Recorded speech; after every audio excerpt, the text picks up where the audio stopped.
Hey, Glovelies, and welcome back to Glove Actually. I'm Courtney. And I'm Melissa. And this week we have tons to talk about. Later, we are going to be joined by our bestie, the OriolePhanatic, and we're going to talk about everything that we love about Baltimore baseball. But as always, if there's anything you want us to talk about here on the podcast, be sure to leave it in the comments and be sure to follow us on Instagram, TikTok, and subscribe to the Glove Actually podcast on Spotify. All right, Glovelies, let's kick things off with our Pookies of the week. Melissa, who's your Pookie of the week? All right, I know he was Courtney's Pookie for week one, but make no mistake, he is always the Pookie of the week in my heart.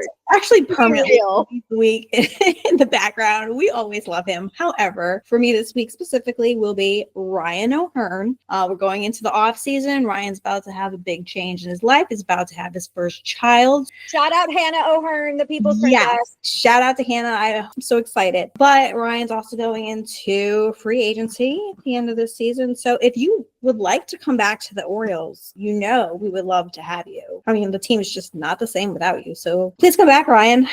Period. I would not mind a return to Baltimore baseball. I certainly would not. So in keeping with the Padres Pookies of the week, I know this is going to air several weeks after that has actually occurred. But last night we had two major players who I think made major contributions to earn us that win, especially in the later innings. And that was Bryce Johnson and Freddie Fermin. Bryce Johnson made a major catch and had a major hit in the later innings of the game. And Freddie had a major fumble in, I think, the 10th, where there was a short bunt and he went to go grab it and he collided with the pitcher. But in the 11th, he stepped up to the plate. And I literally said, I was on FaceTime with my friend when this happened, said, Freddie, this is your moment. Do it. And as soon as he hit that ball out to center field and it dropped, everyone came to their feet. Everyone came running out of the dugout. I was like, that is exactly the redemption I was looking for. So Bryce Johnson and Freddie Fermin, you are my Pookies of the week. Way to go. Way to redeem yourself. Courtney,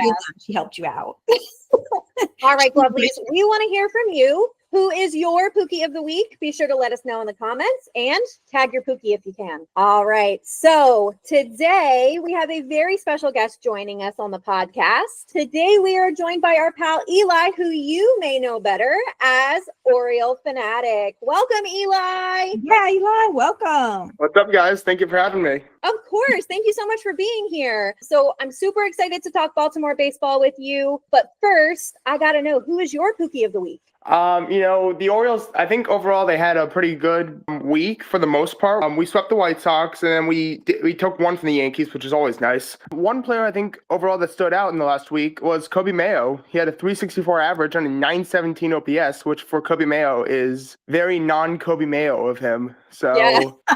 Kobe's coming in. He was our Pookie of the week. Perfect. I love that. Me too. Yeah, we have not had Coby yet, actually. Yeah, no. I think ever since the trade deadline, I think Coby Mayo has done a great job of kind of stepping up and especially, covering first base. He's made a lot of great defensive contributions as well as this week. Obviously, he had a killer offensive week. So shout out Coby Mayo. Yay, Coby. Yeah, 100%. Okay. So, Eli, we're going to talk about everything that makes each of us our own OriolePhanatic and then kind of talk about the 2025 Orioles season. And then I would love to give you sort of like a rapid fire quiz and get your hot takes on our top 5 this week. Does that sound good? Yeah, it sounds great. Can't wait. Awesome. So let's dive right into it. So Orioles have had kind of a tumultuous season. We had a lot of players depart with the trade deadline, obviously. We miss Ryan O'Hearn. We miss Ramon Laureano. So thinking kind of in that sort of vein, we've had a lot of great players hitting free agency. Who are the currently active players that you think definitely need to get signed in the offseason? And who would you kind of like to see come back? I feel like I think the two positions that we really need to look at this offseason are outfield and bullpen. And I feel like there are some guys in the outfield and in both those positions that would work really well for us. One guy for the outfield I want to see us sign is Trent Grisham of currently the Yankees. He's had a pretty good year.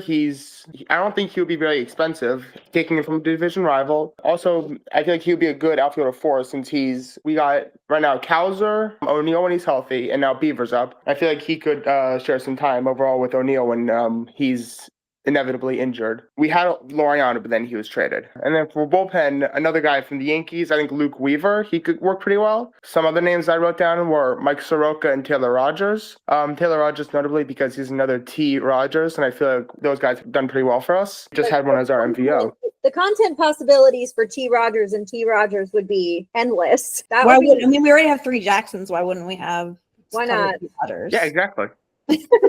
I love that. Yeah. So just kind of like building on what you said, I definitely agree. I think outfield is probably where we're struggling the most. I feel like our infield over the last couple months has really tightened up, which is great to see. Yeah. So outfield, I was also kind of thinking the same thing. Outfield and bullpen is really where I feel like we need the most to build the most depth. One of the most sought after free agents in the coming off season is going to be Kyle Tucker. I feel like he's going to be impossible to get, but a girl can dream.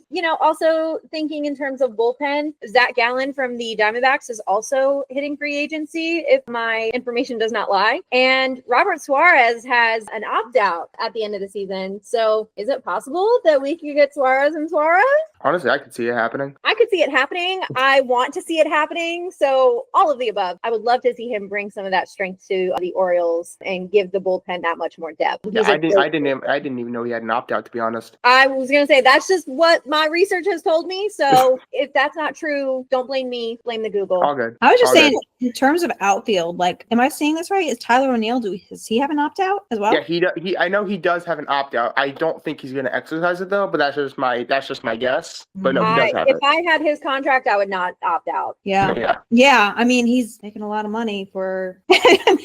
I will try and be as positive as I can, but I'm just curious, like, because I'm seeing former Orioles on the list too, and I'm just curious, like, how you guys would feel like about like Austin Hayes, for example, because it looks like he's up too, or like Steady looks like he's out. He's been rough for the Mets this since the deadline. I know. He's saying like sub 200. I'm chalking that up to him missing his friends. And that's what I really feel like it might be. I mean, not to mention, he was in a slump when we let him go and we traded him. However, that's kind of Seti's trend, right? He has peaks and valleys. So I don't know. Like, I'm trying to decide if I would like to have Seti back or not. Well, as the great philosopher Hannah Montana and songwriter Taylor Swift once said, you'll always find your way back home. I feel like he will at some point for sure. He was with us for so long. I feel like he would have to retire with us. Yeah. I'm just curious because I do see several Orioles names on this list. Dylan Carlson's on this list. Yeah. Zach Eflin. Carlson. Yeah, I like Carlson. Although I kind of feel like he wasn't as great at the end of the season as he was at the beginning of the season when we first had him. He was hitting a lot of home runs at the beginning. So here's how I feel about Dylan Carlson. So I am going to call Ramon Laureano and Ryan O'Hearn the glue that was holding the team together while they were dealing with so many injuries. And after they were gone, before they brought up Samuel Basayo, and, while they were still kind of like struggling through those first couple weeks after the trade deadline, I'm going to go ahead and say that Dylan Carlson was like, he wasn't the glue, but he was like, he's duct tape. No, no, I'm sorry. Scotch Dylan tape. Carlson is not, no. I didn't say Gorilla Tape. Flex tape. not flex tape. I'm screaming. Oh my God. Yeah, he is the duct tape on the wing of the airplane. Just holding it together. You know what? I'll give you that. Dylan Carlson, you are the duct tape on the wing of this Orioles airplane. Congratulations. I will be editing out the part where I referred to him as All right. So kind of wrapping up, if you had to pick one free agent from another team that would be guaranteed on the Orioles roster next season, who would it be? I think probably just the obvious answer, Kyle Tucker. We need the outfield help, like we've said. And he's just a stud. So if we could just lock down a guy like Kyle Tucker, then that's a no-brainer. For sure. What about you, Melissa? I want a pitcher. I want a relieving pitcher that is going to be consistent and it's going to be what we need. You know what I want? I want a closer. I want you want Robert Suarez. Okay. You tell me, sister, because you know me, I know more about the Orioles than anything else. But I want a closer because we need somebody like Bautista that we can you send them in and you're like, shit, this game's good to go. So Yeah. you tell me who's the Bautista replacement. That's who I'm for. Theoretically, on the Padres, it would either be, in my opinion, Robert Suarez or Mason Miller. Mason Miller, I don't think he's going anywhere for a couple years. Ultimately, in 2 or 3 years, if his arm and his shoulder are still good, would I love to see him in an Orioles uniform? Absolutely. I'd love to see him in an Orioles uniform next season, but do I think that's realistic? No. I would also really love to see Dylan Cease in an Orioles uniform, like I said before. But if I could only pick one, I'm sorry. I'm taking Ryan O'Hearn every day. Oh, well, yeah. That is my ride or die. Well, okay. Yes. Definitely. Yes, Ryan, I want you to come back too. But I want somebody who when towards the end of the game, I see them warming up in the bullpen and I'm not sweating. Like, I'm tired.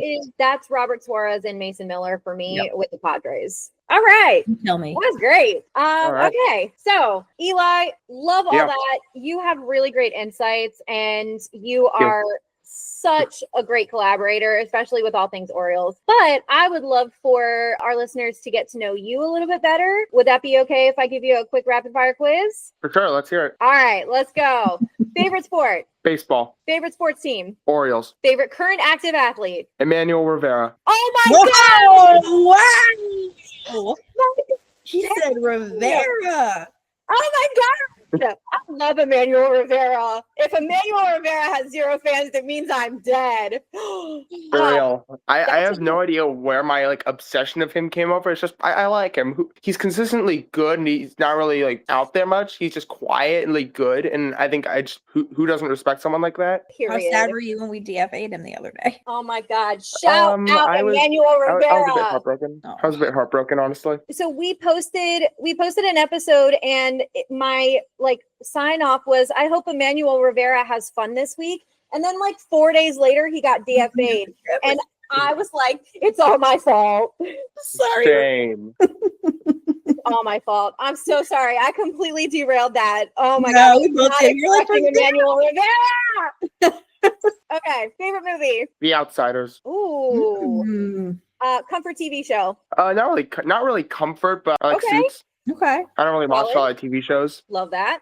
Favorite ballpark snack? Nachos. Ooh. If you played baseball, what would your walk-up song be? Probably This Is How We Roll by Florida Georgia Line. Ooh. Good one. All Good right. one. And favorite sports memory? That game back in 2023 where the Orioles clinched the playoffs. I was at that game. I was first row out in center field. One of my favorite moments of all time. Oh, amazing. That sounds amazing. I love that. I got a video of that whole last play, that ground ball to Urias who threw it over. The whole celebration. I got that whole thing on recording from my point of view. I love it. Wow. Oh, shout out Ramon Urias. I miss you. I know. I really mysterious. Oh. Okay. I love that. Awesome. Thank you so much, Eli. All right. Moving on, lovelies. We are going to dive right into our top 5 of the week. And this week we are unpacking our top 5 things that we love about the Orioles. All right, Melissa, start us off. What's your number 5? So many things to love about the Orioles. My number 5 is going to be, we kind of talked about this already, but I do love that we are such a young team. I think we have a lot of potential to be great. I think it might be a little bit of our downfall too, but I think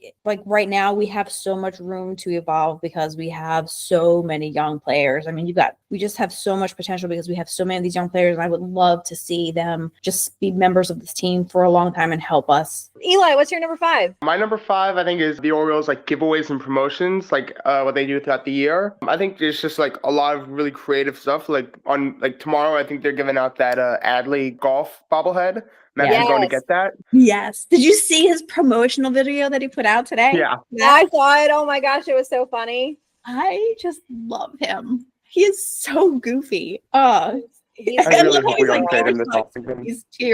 Okay, my number 5 is going to be the Orioles overall uniform color scheme, but not only that, the style of the logo and the style of the actual Orioles font. I think it's very iconic. It's so simple, but the black and orange and even the gray, they really work well together. There's a lot of harmony and a lot of opportunity within that color scheme for styling. And I think the logo is also really interesting. It's the only logo in Major League Baseball where it's like a creature that has eyes. Fun fact. Is Wait, it? what? It is. Look at all of the MLB now I'm- Wait, no, now I'm sure it's not. Now I feel like I have to Google. But you know what? I cannot think of any off the top of my head. I know. Well, are we saying like multiple eyes or just like eyes in general? The only one that has 2 eyes. Okay, yeah, I'm looking at them now. That is correct. There are some with 1 eye, but none with 2. Yeah, I think the Blue Jays and I think there's like one more. Blue that Jays, has- Cardinals, Marlins. Yes.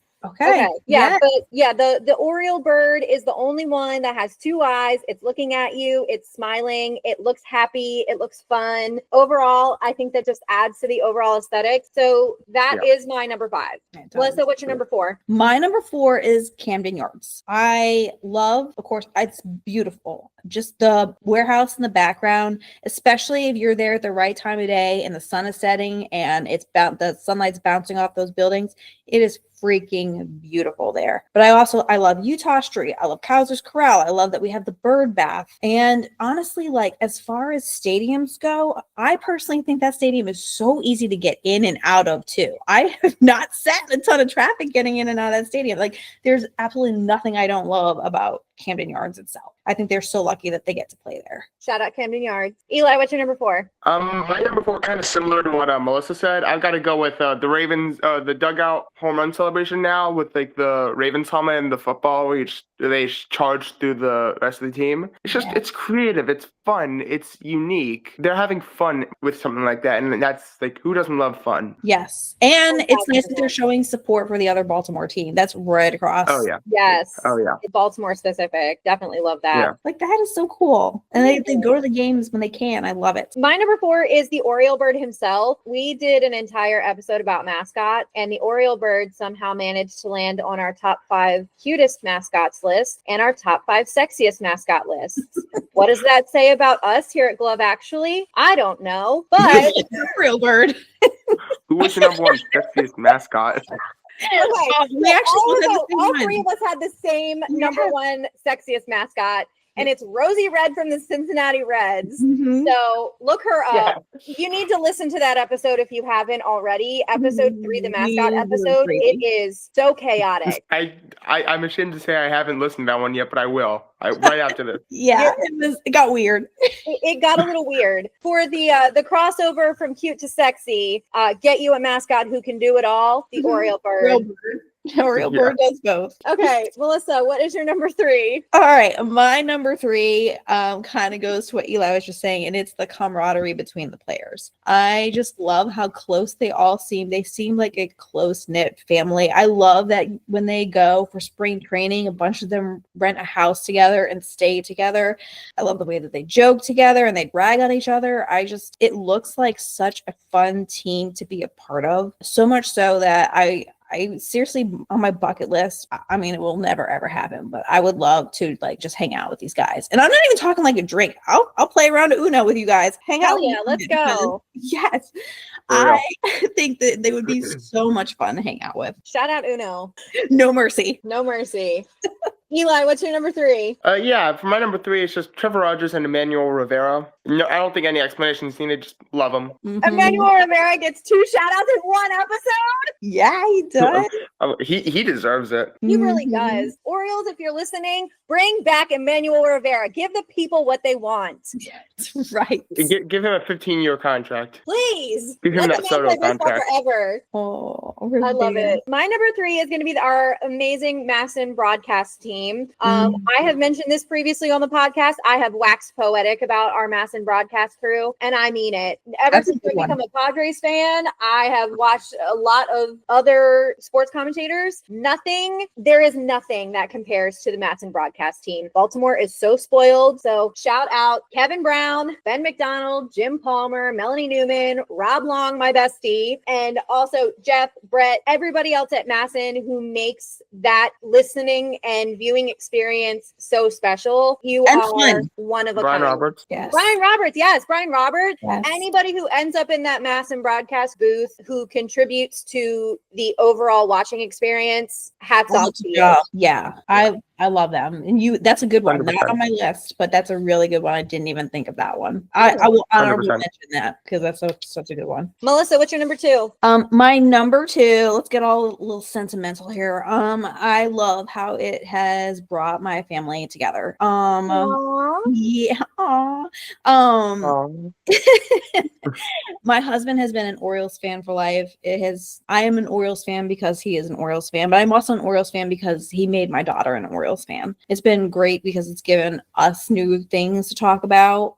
Going to the games is an activity that we share all summer long. We've gone to 11 games this year, and I hope we get to go to more next year. It has sparked my son's interest in baseball. He actually wants to play baseball now. And here's one of my favorite parts. I love that my daughter's so obsessed that we have fat heads of Gunnar and Adley on her wall. And I'm like, Mommy's going to spend time in your room and hang out here.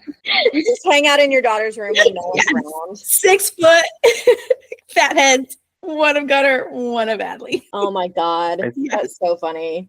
Oh my God, I'm screaming. All right, Eli, what is your number 2? My number 2 is the stadium. Just overall, when people rank all 30 stadiums, Camden Yards is notoriously within the top 5. Everything is just such a perfect ballpark. Mm-hmm. I agree completely. The stadium experience and Camden Yards is also my number 2. I think there are so many fun Orioles traditions that no other fandom will get to experience, like shouting "Oh" during the national anthem. You will never be able to take that away from me. You can pry that from my cold, dead hands. And singing "Thank God I'm a Country Boy" after the 7th inning stretch. I go to games at Steinbrenner Field this season and last season at the Trop because I live in Florida. And so I go to a lot of Rays games and it just doesn't hit the same.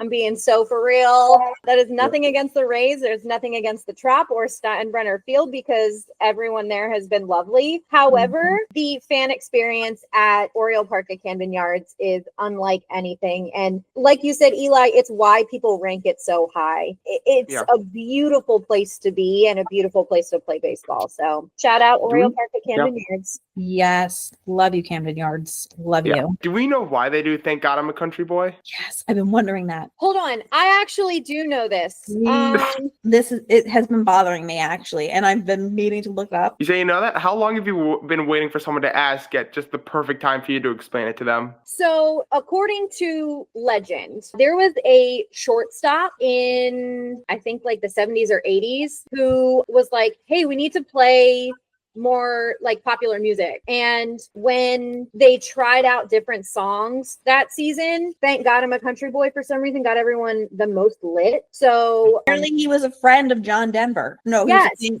was a friend of John Denver. Yes. Yeah. Huh, how about that?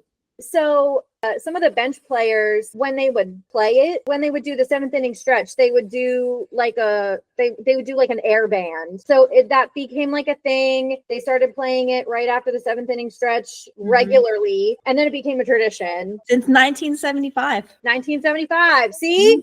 Yeah. 50 years old this year. 50 years old. 50 years of "Thank God I'm a Country Boy." Thank you. Wow. Shout out John Denver. Yeah. 100%. Wow. That was fun. Now I feel much smarter now because I've been wondering that every freaking game that I go to, and I mean to look it up, but I never do. Learn a The fact, more you know. Melissa. Come on. I feel very educated. I learned something new today. And this episode is going to be saying, go learn a fact. Go learn a fact. Go learn a fact. Go learn a fact. Go learn a skill. Melissa, what is your number 1? My number 1 is I love that this team has a rich history of great players. Cal Ripken, Eddie Murray. You know the backlog there that we've got of all the great players. But I love that even with all the great players that we've had, this team is still an underdog. It has not won a World Series since 1983, so it makes you want to cheer for them and you want them to win. I mean, honestly, like, I don't know who else has had a streak this long right now, but I mean, this is almost like back in the day when you wanted Boston to win because it had been so long since Boston won. I feel like the Orioles are that team now. I don't think the Brewers have ever won. Nope. The Brewers have never The won. Brewers have not. If my memory serves me right, the Orioles have the 3rd longest World Series drought, but just shorter than the Pirates who last won in 79, and then the Cleveland Indians / Guardians. Okay. So we're up there. It's been a while. Yep. So there's another fact that you've learned. Yeah, I know. Oh my God, I'm so smart today. Yes. We're This is just an learning. educational episode.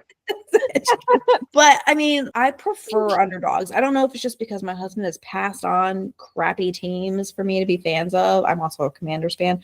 But sorry. yeah, right. So but I love an underdog. So I love that we are an underdog. I want them to win a World Series so bad. And I think it just goes to show that you have a very loyal fan base because you have generations of people that have been waiting for this next World Series to happen. And they're not giving up on the O's. There are people there that are there constantly in those games, or people that are watching and they're hoping for the same thing. Yeah, definitely. It's the team of possibilities and potential. So like I said before, I think that's what compels so many Baltimore fans to watch every season. And will this be the year? Will this be the year? Also, for anyone that's interested, Eli, what is your number one? My number one, it's got to be our announcers. It's got to be our Mass and crew, 100%. We talked about them earlier, so I don't think we really need to go much into it. But it's like our broadcasting team is so much better than we deserve. It's not even funny. It's not even like describable. There is people don't realize how much goes into being an engaging broadcast personality, and because you can't just go up there with a lot of baseball knowledge. Like, yes, you can call pitches, and yes, you can describe what's happening on the field, but to get people engaged with who you are and what you bring to the culture of the team is like a whole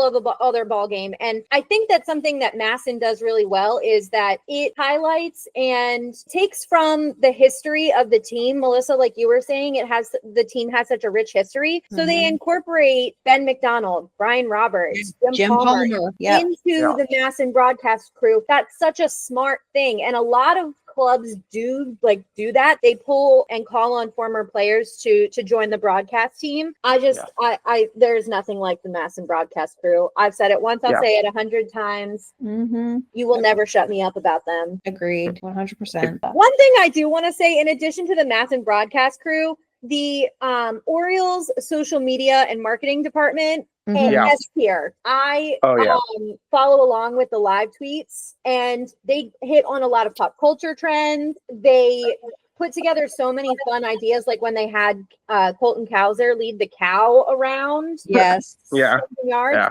That was so funny. Shout out to everyone who makes that experience so good. My number one, we've kind of already touched on this a little bit, but it's going to be the overall team dynamic. This is a very young, fun group. They all work really well together. I love the different celebrations that they work into their game days. That's all just really fun, and that's not necessarily for anybody else. It has nothing to do with the game. It's just for them and to kind of unite them. And that's a really fun thing to watch and a really fun, special thing to witness. So overall team dynamic for sure. I love that. And you know what I do want to mention too? I think it's funny how they noticed at the beginning of the season when they tried to change up their celebration routine, where they tried to move to the fishing, and then they realized, nope, this isn't working, and they went back to the sprinkler and turning on the hose. And I hope they do more things like that. Like, what's working for us? Let's not change it. If it ain't broke, don't fix it. Nope. Yes. It's broke, don't fix it. Okay, that's our top 5. That's our top 5. Woo! We love you, Reels. We love you. All right, Lovelies. Well, we want to hear from you. What are your favorite things about the Baltimore Orioles? I would just like to take a moment to shout out the phenomenal OriolePhanatic for joining us today. Eli, where can our listeners find you if they want to follow more of your content? You know, I've got my Instagram. That's OriolePhanatic. You can spell that. We'll be tagged in LinkedIn bio. Yeah, we'll tag you. Yeah, 100%. My Instagram is gonna be where I'm posting most of my stuff. So yeah, love it. Well, thank you so much for joining us, and hopefully we'll be able to have you back on the podcast. Maybe I'd love next season. Yeah. I'd love to come back on if you had me. Yeah, absolutely. We would love to have you back. Yeah. Thank you for having me. Of course. But yeah, thank you all for having me. Of course. Yeah, for sure. Go O's. See ya. Thank you, guys. All right, Lovelies. Before we wrap up, as always, we are going to leave you with some recommended media for this week, brought to you by our very own No Regrets reader, Melissa. Take it away. So I am going to take a detour from my usual book recommendations this week. I know I drop a lot of romance books on everybody. But this week, because it's Halloween, I will give you a Halloweeny recommendation. Oh my God. That's more of a mystery or thriller. So this book is called Stillhouse Lake. It is by Rachel Caine. It is a series. There are 7 books in the series. You do not need to read all of them. I am pushing the first book of the series today. I personally think you could read that one standalone and you don't even need to move on to the rest of them, but you could if you wanted to. And it is, in fact, a murder mystery. Just to give you the basic premise of the book, Gina Royal, she's a married mother of 2. Her husband is pretty much a douchebag. He's verbally abusive. He's got some crazy quirks, and she pretty much keeps to herself because she doesn't want to upset him. She's pretty much a docile housewife. So one night, there's a car accident at their house. A car drives into their garage. What you find out as the car drives into the garage is that her husband, Melvin, has actually been using their garage as a murder room and that he's a serial killer. So he's been killing for years inside the garage. Of course, he gets arrested. But what ends up happening is, because it's been happening right underneath her nose the entire time, it immediately becomes public opinion that she must have known about these crimes and she must have helped participate in those crimes. They both go through a trial. Melvin's convicted and she's acquitted. But because, even though she's been acquitted of the crimes, because public opinion has been pushing for so long, she helped him. She helped murder these women.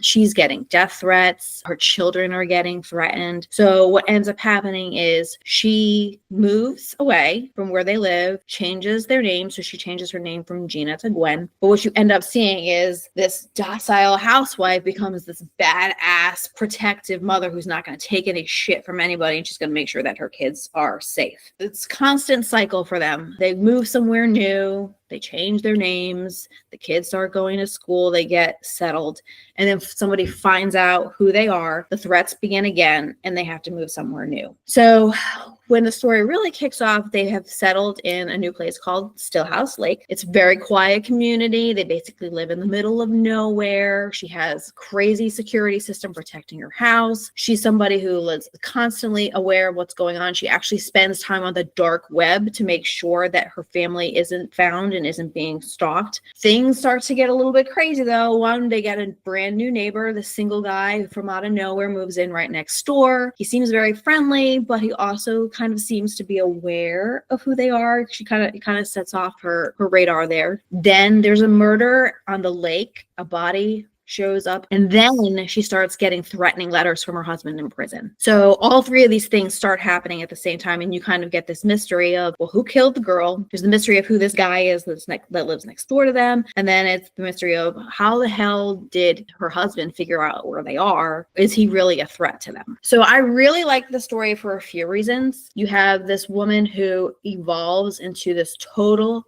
badass woman and does anything to protect her family, where before she kind of just like sat back and just let things happen. I love the mystery, and I do really like the dynamic between her and her kids, because what they have to do is they have to find a balance in their life. They have to figure out how they can have a normal life but still kind of live undercover. The one thing though that I really, really love about this book is, I think when you read it, you kind of sit back and it makes you think a little bit about, it kind of illustrates how public opinion can become, it's not fact, but it can become fact. So I think that's a really interesting aspect of the book too. So again, the book is called Stillhouse Lake. The author is Rachel Caine. And like I said, this series is 7 books. I gave it 4.5 stars when I read it. You know, it's not the scariest book that I've ever read, but it's definitely creepy and in line with the Halloween season. So just for me, is this the kind of book that I should not read in the dark at night when I'm alone?